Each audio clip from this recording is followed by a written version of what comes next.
ਤੁਸੀਂ ਸ਼ਾਦੀ ਕਰਾਣੀ ਹੈ ਨਾ ਜੀ। ਕੁਛ ਸ਼ਰਮ ਕਰੋ। क्यों? ਤੁਹਾਡੇ ਆਪਣੇ ਮੂੰਹ ਤੇ ਮੁੱਛਾਂ ਨਹੀਂ, ਤੁਸੀਂ ਅੱਗੋਂ ਟਰਾਈਆਂ ਮਾਰਨ ਦੇ।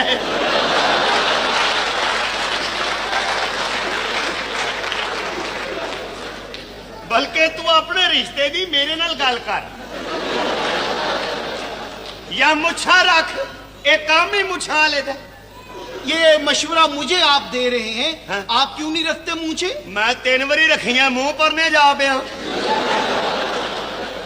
नॉनसेंस। भाई मुछा रखा के जवानी संभाला। हद हो गई। ए जल्दी से अंदर जाओ और मामू को बुला के लाओ। हाँ मैं मामिया नु छड़ना। जाओ। मामे इथे लेंदे ने इंटरव्यू। हाँ ठीक है, ते इंटरव्यू जरा तगड़ा होके दई। बिल्कुल बेफिक्र होके जाओ। माय हाँ। गॉड, तुम लोगों की तो बड़ी टेंशन है। मैं तो जा रही हूँ काशी। ओके। मैं क्या ਐਨਕ ਨੂੰ ਰਾਸਾਂ ਪਾਈਆਂ ਹੋਈਆਂ ਨੇ, ਮੈਨੂੰ ਕੋਚਵਾਨ ਰੱਖ ਲਓ। ਜਿਹੜੀ ਕੁੜੀ ਖਿੱਚ ਖਾਵੇ ਸਮਝੋ ਫਸ ਗਈ। चलो अंदर। बदतमीज। आखिर आप ਗੱਲ ਇਹ ਆ, ਇੱਥੇ ਜਿਹੜਾ ਵੀ ਬੰਦਾ ਰਿਸ਼ਤਾ ਕਰਨ ਵਾਸਤੇ ਆਵੇ, अच्छा ਸਾਡੇ ਇੱਥੇ ਘਰ 'ਚ ਰਹਿੰਦੇ ਨੇ 3 ਮਾਮੇ। क्या? सुन ले। ਮਾਮੇ ਮਾਮੇ 3। ये क्या होता है? ਮਾਮਾ ਹੋਤਾ ਹੈ ਵੀ ਜਦੋਂ ਭੈਣ ਕਿਸੇ ਲਈ ਵਿਆਹੁੰਦਾ ਹੈ हाँ, तो उस बहन का जेड़ा खसम होता है वो पढ़वैया होता है। फिर उस बहन के घर कोई अल्लाह जी देता है तो साला मामा बन जाता है। अच्छा। पता लगे ही उन्हें। फिर उसको हर बंदा कहता है कि भी तू क्यों बोल रहा, भी तू मामा लगना है। वो मामा होता है। यानी कि मामू जान। मामू जान। बिल्कुल साढ़े च जान कोई नहीं, मामा ही हुंदा।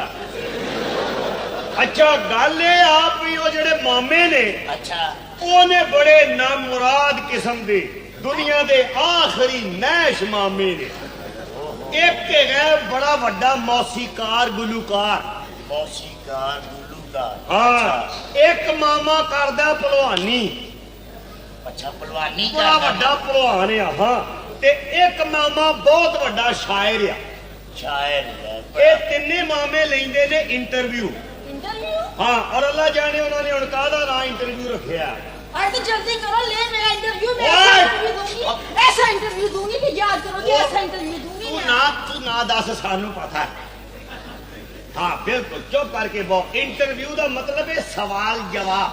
मुज़ाकरात। यार बच्चे ते बड़ा लम्मा काम है। और साडा पुत्र ते कहंदा सी चले हो ते लगदे हथ रिश्ता बड़ी लिया। यार रिश्ता फड़ी लिया बाहर रिश्ते का छापा लगा वेखिया जे।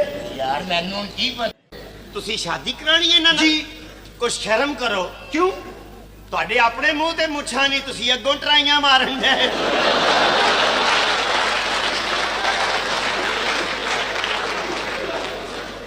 ਬਲਕਿ ਤੂੰ ਆਪਣੇ ਰਿਸ਼ਤੇ ਦੀ ਮੇਰੇ ਨਾਲ ਗੱਲ ਕਰ ਜਾਂ ਮੁੱਛਾਂ ਰੱਖ। ਇਹ ਕੰਮ ਹੀ ਮੁੱਛਾਂ ਵਾਲੇ ਦਾ। ये मशवरा मुझे आप दे रहे हैं, हाँ? आप क्यों नहीं रखते मुझे? ਮੈਂ 3 ਵਾਰੀ ਰੱਖੀਆਂ ਮੂੰਹ ਪਰਨੇ ਜਾ ਪਿਆ। नॉनसेंस। भाई मुछा रखा के जवानी संभाला। हद हो गई। ए जल्दी से अंदर जाओ और मामू को बुला के लाओ। हाँ मैं मामिया नु छड़ना। जाओ। मामे इथे लेंदे ने इंटरव्यू। हाँ ठीक है, ते इंटरव्यू जरा तगड़ा होके दई। बिल्कुल बेफिक्र होके जाओ। माय हाँ। गॉड, तुम लोगों की तो बड़ी टेंशन है। मैं तो जा रही हूँ काशी। ओके।